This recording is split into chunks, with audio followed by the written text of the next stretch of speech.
Bab 53. Ruang rahasia di tengah gunung. Hujan deras berlangsung selama sehari dan akhirnya sudah berhenti. Carson tidak terburu-buru meninggalkan gua, karena malam hari adalah dunia monster.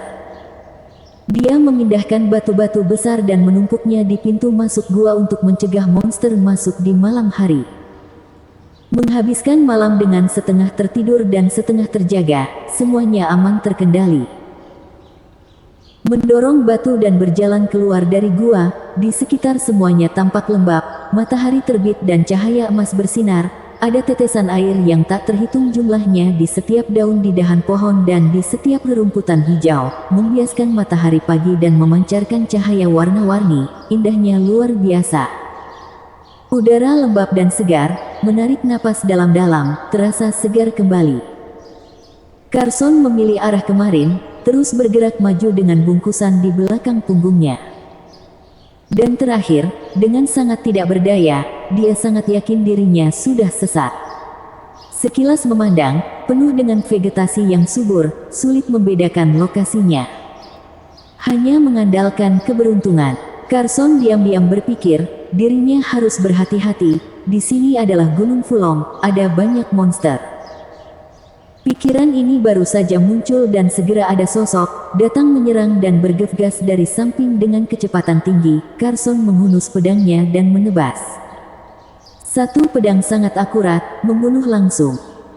Itu adalah monster ling sepanjang setengah meter, kualitas bawah kategori 1. Carson mengabaikan tubuh monster ling dan pergi dengan cepat, kalau tidak, bau darah monster itu mungkin akan menarik monster lain. Waktu berlalu, matahari pagi berubah menjadi matahari yang terik lagi. Saat merasa lapar dan tidak menemukan makanan yang cocok, Carson akan meminum pil tenaga esensi. Pil tenaga esensi kini sepenuhnya direduksi menjadi makanan untuk menahan lapar. Selama periode waktu itu, Carson bertemu dengan 3 monster, tetapi untungnya yang paling kuat hanyalah kualitas menengah kategori 1, tidak bisa melawan pedangnya dan langsung terbunuh. Setelah berjalan-jalan, matahari terbenam. Selama periode waktu ini, Carson melihat pohon kecil merah menyala dari kejauhan. Ada 3 buah di pohon kecil, 2 biru dan 1 merah. Sepertinya ada sisik di buahnya, dia mengenali bahwa itu adalah tanaman obat tingkatan 7, buah sisik api, 1 sudah mau matang, 2 masih mentah.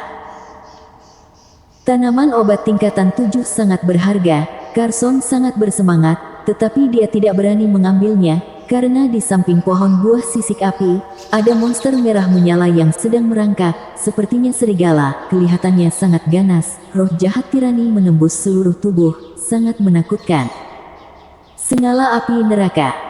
Monster kualitas atas kategori 2. Saat menghadapi monster semacam ini, Carson harus bersembunyi sejauh mungkin. Dia tidak memiliki keberuntungan sedikit pun, meskipun dia benar-benar ingin mendapatkan buah sisik api yang matang.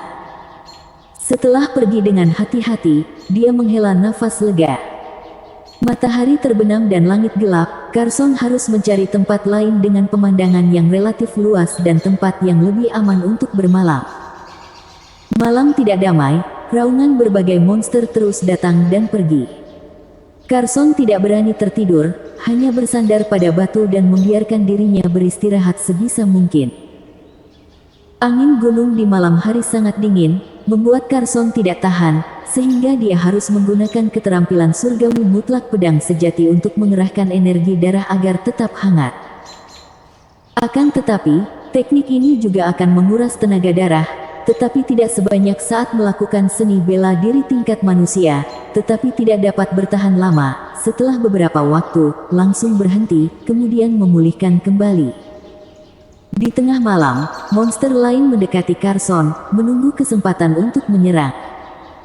Ini adalah serigala biru berpunggung besi, monster kualitas atas kategori 1, yang relatif umum di Gunung Fulong. Merayap dan mendekati Carson dari samping, pada jarak yang hampir dekat, serigala biru berpunggung besi melompat dan bergegas menuju Carson seperti sambaran petir, mencakar kedua lengan Carson dengan ganas, mulutnya yang tajam terbuka dan taringnya sangat tajam, dia menggigit keras leher Carson.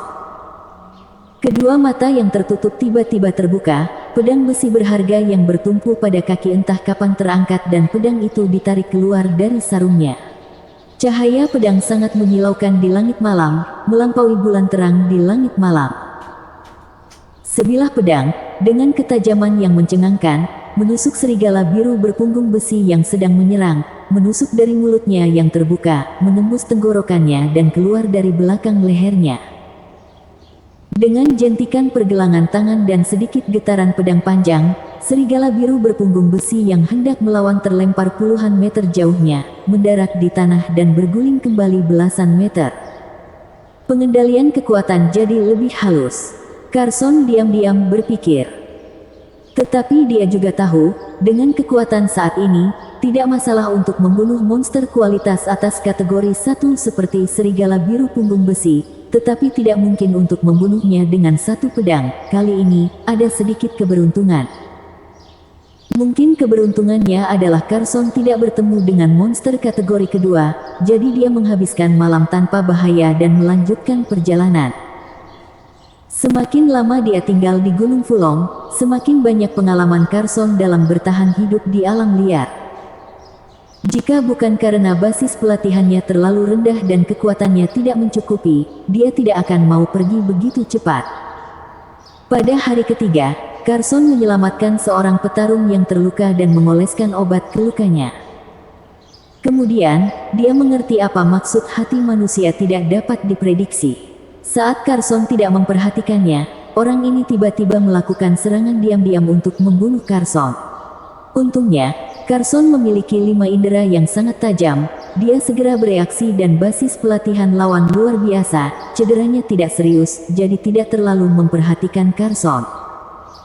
Akibatnya, serangan diam-diam tidak hanya gagal membunuh Carson, tetapi membuat Carson mengelak dan melakukan serangan balik dengan pedang.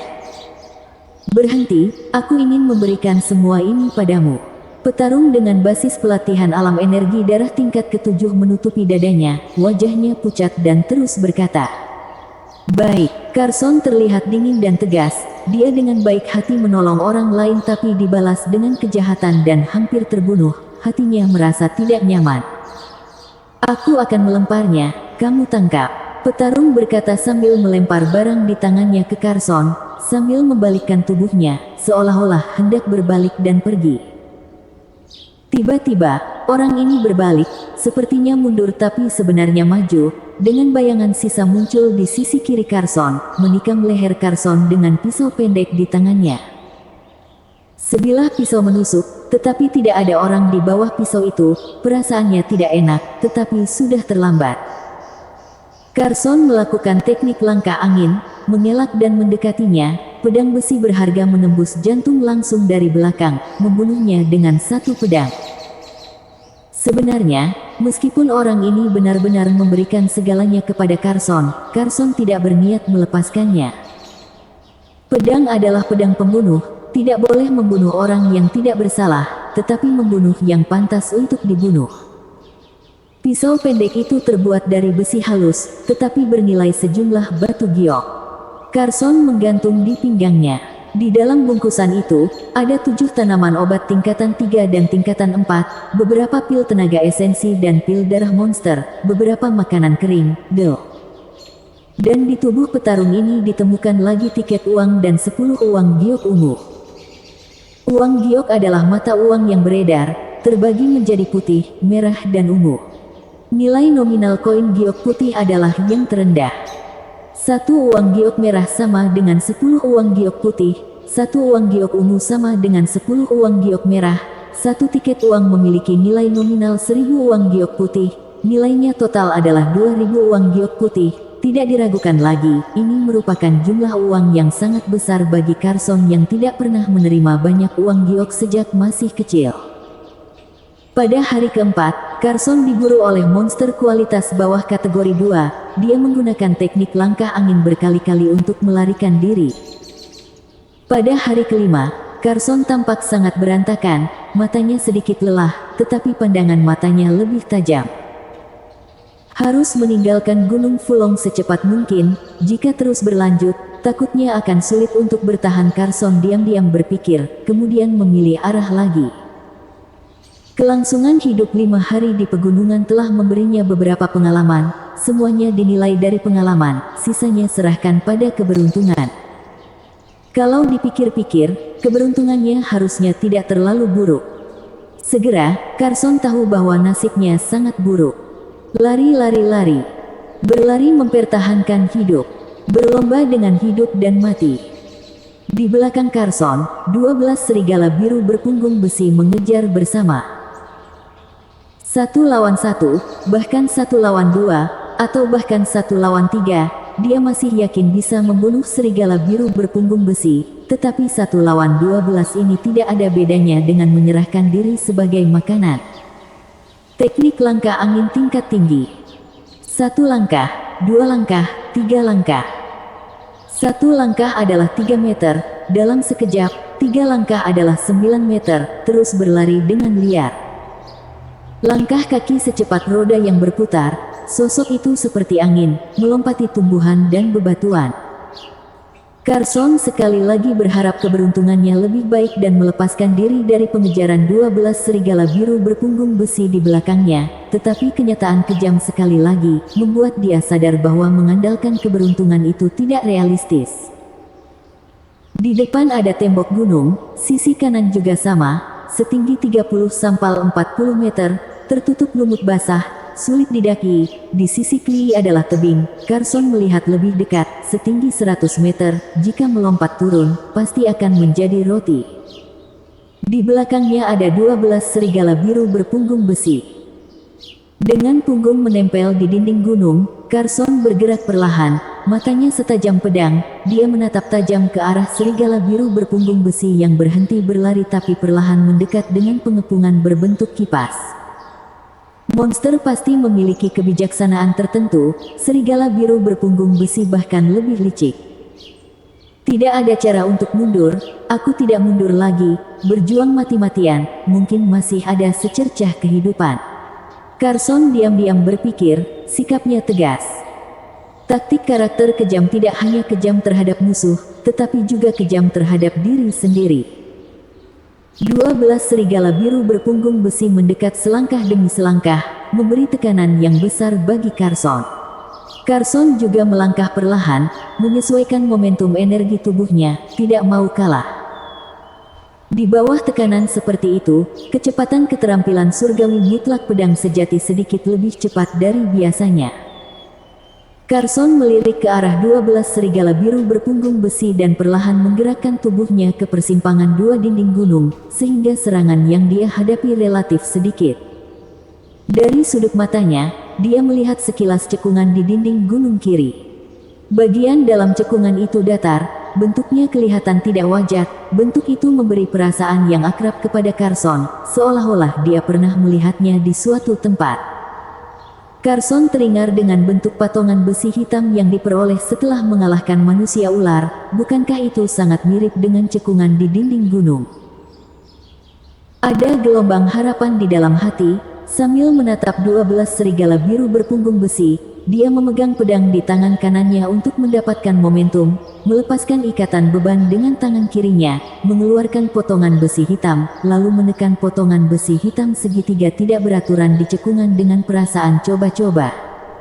Sesuai. Sangat sesuai. Semburan kejutan yang tak terduga menghantam hati Carson, tetapi dia tidak berani mengendurkan kewaspadaannya karena ini. Dia menarik napas dalam-dalam dan menenangkan diri. 1 tarikan napas, 2 tarikan napas, 3 tarikan napas berlalu, tidak ada yang terjadi. Mungkinkah itu hanya kebetulan? Carson langsung berpikir, sepertinya aku benar-benar akan berjuang mati-matian. Matanya menjadi lebih dingin. Pada saat ini, dinding gunung bertatahkan lembaran besi hitam bergetar sedikit, terdengar suara berderak yang teredam, sangat menusuk telinga. Dinding gunung langsung terbuka ke dalam, memperlihatkan lubang selebar setengah meter dan setinggi 2 meter. Tanpa ragu sedikit pun, Carson mengelak dan langsung masuk ke dalam lubang.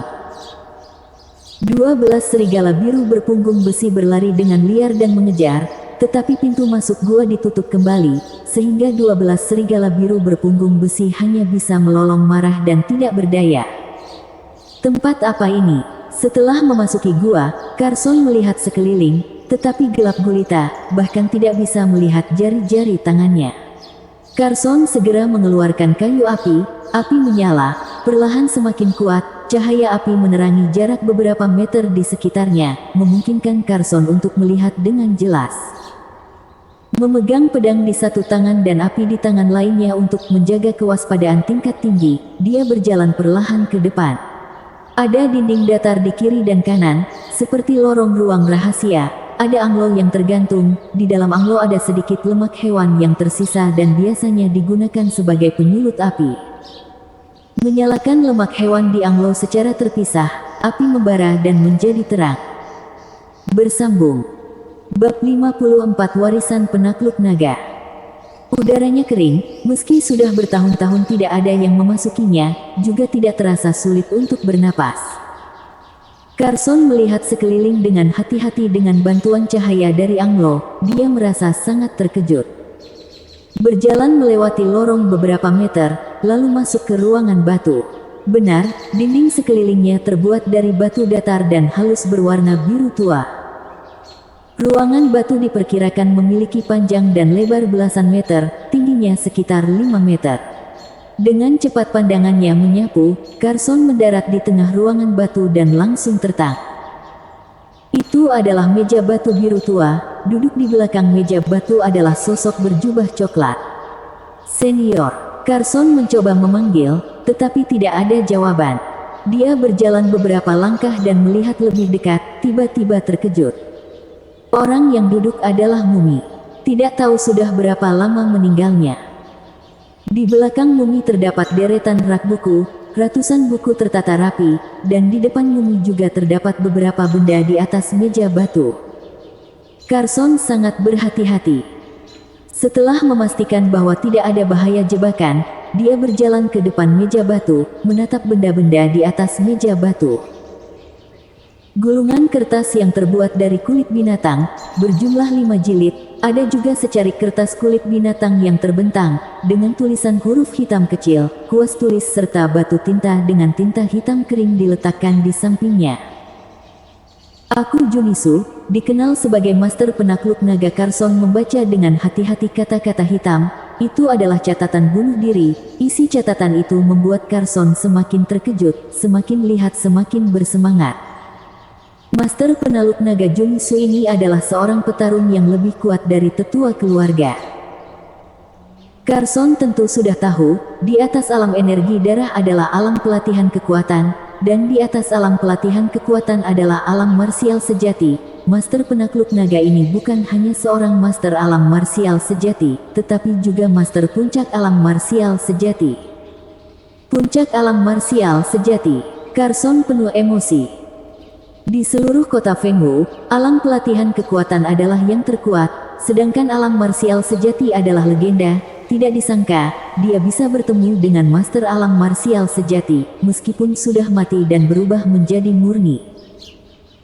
Ada 5 jilid di atas meja, 2 jilid adalah teknik pelatihan seni bela diri seumur hidupku, 2 jilid adalah teknik resep obat yang ditinggalkan oleh pemilik ruangan batu ini dan 1 jilid adalah peta yang aku gambar. Orang yang ditakdirkan, boleh menyembah aku sebagai guru dan mendapatkan warisan seni bela diri aku. Menyembah guru, Carson berpikir sejenak sebelum membuat keputusan. Junisu, Master Penakluk Naga, memang seorang petarung yang kuat, orang kuat di puncak seluruh daratan timur.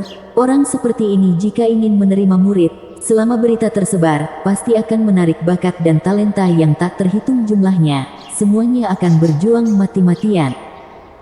Alasan mengapa Carsori tidak menyembah guru juga sangat jelas. Master Penakluk Naga tidak berlatih pedang. Menurut catatan bunuh diri, Master Penakluk Naga pandai teknik telapak tangan, tetapi Carson tidak berniat meninggalkan pelatihan pedang demi berlatih telapak tangan. Tentu saja, bukan tidak mungkin untuk berlatih secara bersamaan. Jika tidak bersedia menyembah guru, tolong bawa teknik seni bela diri aku ke kota utama marsial sejati, dan berikan kepada keturunan keluarga Su aku. Sebagai hadiah, Kamu bisa membaca dan memahami teknik seni bela diri yang aku tinggalkan dengan sesuka hati, tapi ingat, tidak boleh diwariskan ke orang lain selain diri kamu dan keturunan keluarga Su aku. Ada banyak isi dalam catatan bunuh diri. Carson membacanya dengan cermat dan butuh beberapa saat untuk baca habis. Kota utama marsial sejati. Carson bukanlah pemula yang baru saja meninggalkan kota danau hari itu, dia tahu jelas tentang daratan timur. Daratan timur memiliki 5 kota utama. Kota utama marsial sejati adalah pusatnya, dan kota Fenghu hanyalah salah satu akropolis di bawah kota utama marsial super. Keluarga Su bisa mengakar di kota utama marsial sejati di tengah 5 kota utama menunjukkan kemampuannya luar biasa. Catatan bunuh diri juga menyatakan bahwa ruangan batu ini tidak dibangun oleh master penakluk naga, tetapi ditemukan olehnya secara kebetulan. Mungkin ditinggalkan oleh para pendahulu. Tidak ada teknik seni bela diri, hanya ratusan macam buku di rak buku, dan 2 jilid teknik resep obat.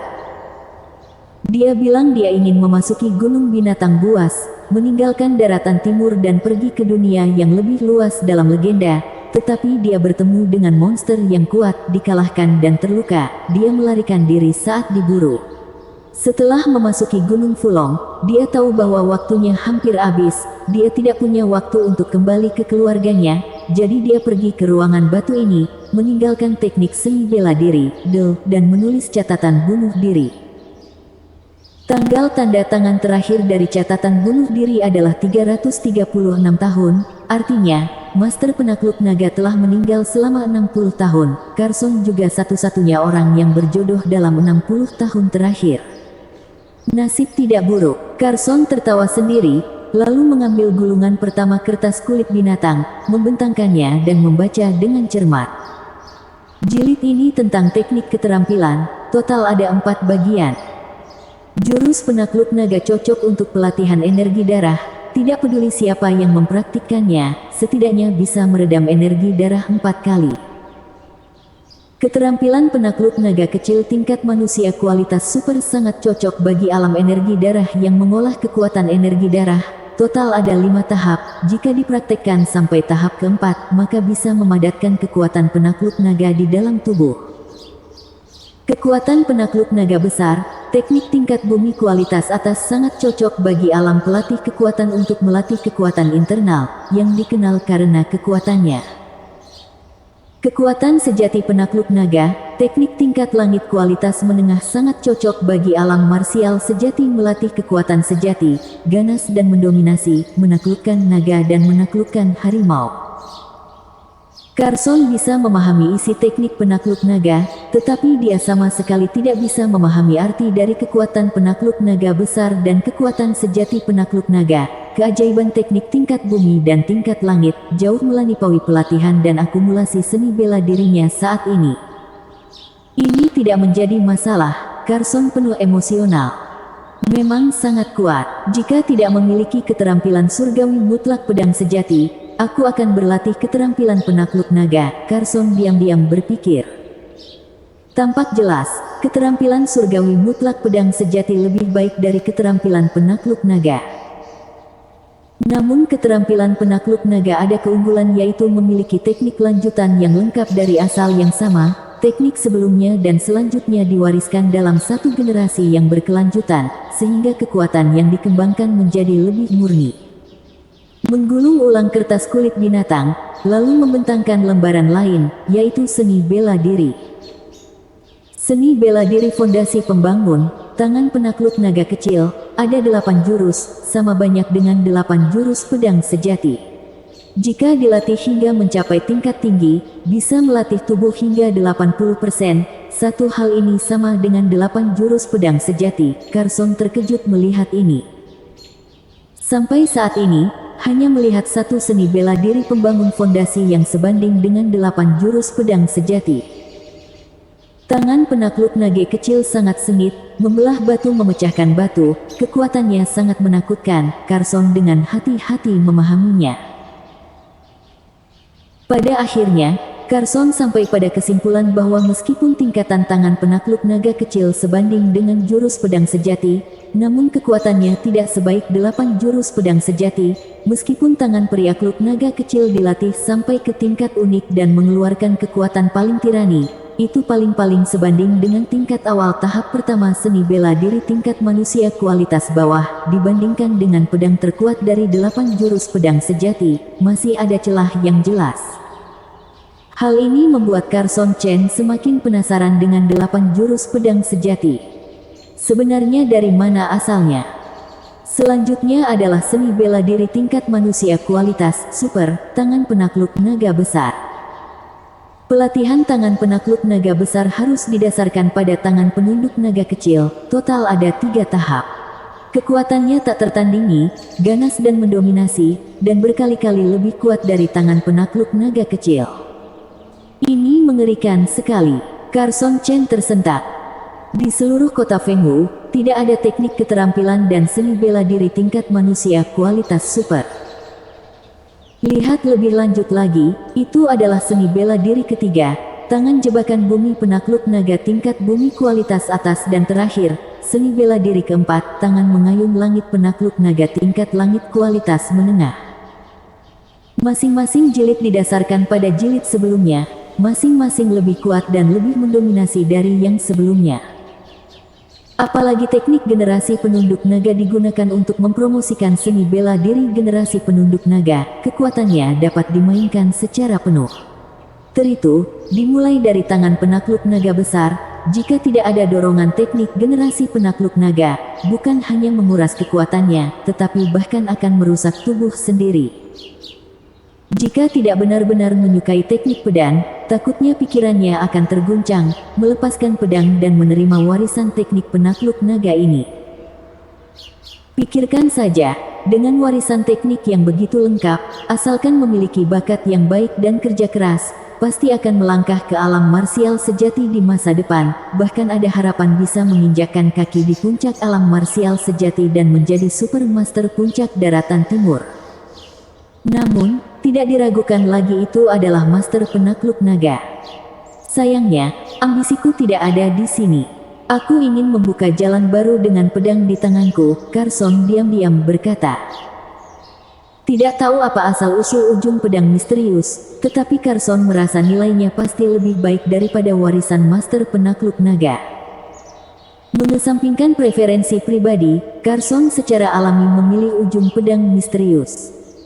Selain itu, Carson lebih memilih untuk menempuh jalannya sendiri, yang merupakan semacam penantian. Mungkin pada akhirnya prestasinya tidak bisa dibandingkan dengan master penakluk naga, tapi setidaknya dia tidak akan menyesalinya. Sudah pikir terlalu jauh, baca dulu 3 jilid lainnya. Carson menggelengkan kepalanya, menggulung kembali kertas kulit binatarik seni bela diri, mengambil jilid ketiga, lalu membentangkannya. Ini adalah jilid resep obat. Salep pendingin membran api es. Khasiat memperkuat membran kulit. Bahan, rumput dingin bumi, bunga huoyan, anggrek putih 7 hari, esensi darah piton dingin, esensi darah harimau apel. Metode pembuatan. Metode pemakaian. Resep obat pertama, mulai dari khasiat, bahan, metode pembuatan hingga penggunaan, ditulis dengan sangat detail, sehingga dapat memahaminya tanpa berpikir. Pil urat harimau tutul. Khasiat, memperkuat urat nadi. Bahan, lem tulang harimau darah ganas, lem tulang macan awan hitam, rumput putus urat. Metode pembuatan. Metode pemakaian. Pil pemurnian tulang suara guntur. Khasiat, pemurnian tulang. Bahan, rumput suara guntur, akar anggur tulang naga, anggur ular perak. Metode pemurnian. Metode perpakaian. Ada 3 macam resep dalam satu jilid, semuanya sangat detail. Seperti energi darah keterampilan surgawi mutlak pedang sejati, semakin tinggi jumlah latihannya, semakin tajam kekuatan energi darahnya dan semakin membutuhkan fisik yang cukup kuat untuk mendukungnya. Menurut perkiraanku, dengan kekuatan fisik saat ini, tahap ketiga cukup untuk membuatku merasakan sakit, dan tahap keempat bisa merobek tubuhku. Kedua mata Carson berkedip. Banyak teknik yang cukup kuat seringkali memiliki persyaratan yang lebih tinggi. Bagaimanapun juga, kekuatan yang kuat bekerja pada tubuh diri sendiri dan ditanggung oleh tubuh sendiri. Ini seperti keterampilan penakluk naga milik master penakluk naga. Jika tidak memiliki tubuh yang cukup kuat, bagaimana bisa menahan kekuatan yang ganas dan mendominasi semacam itu? 3 resep obat, pemurnian membran kulit, memperkuat urat nadi, pemurnian tulang, memperkuat tubuh secara mendasar dan membuatnya memiliki daya tahan yang lebih tinggi. Kebetulan aku membutuhkannya. Carson merasa sangat gembira. Dibandingkan dengan teknik seni bela diri master penakluk naga, Carson merasa ketiga resep obat ini lebih berharga. Tentu saja, ini relatif. Menggulung kembali resep obat dan meletakkannya, Carson mengambil jilid keempat dan membentangkannya. Keterampilan pelatihan tubuh. Nama yang sangat lugas, sederhana dan mudah diingat, langsung menarik perhatian Carson. Keterampilan pelatihan tubuh, seperti namanya, yaitu metode melatih tubuh, sangat mudah dipahami. Mulai dari kata pertama teks, dibaca dengan seksama. Setelah membaca, Carson tidak bisa menahan semangat. Keterampilan pelatihan tubuh ini adalah teknik yang berkaitan dengan 3 resep obat, atau bisa dibilang, keberadaan ketiga resep itu adalah pendukung teknik pelatihan tubuh ini. Teknik pelatihan tubuh dibagi menjadi 4 tahap, tidak ada indikasi tingkatannya. Tahap pertama, kulit perunggu, seperti namanya, membuat kulit seluruh tubuh menjadi sangat keras, sekeras perunggu. Tahap kedua, urat baja, melatih urat nadi di seluruh tubuh menjadi setangguh baja halus. Tahap ketiga, tulang besi, mengeraskan tulang seluruh tubuh, seperti besi halus. Tahap keempat, tubuh vitalitas chaos, penyatuan ketiga tahap di atas, tubuh dilatih hingga mencapai ketinggian baru. Bersambung.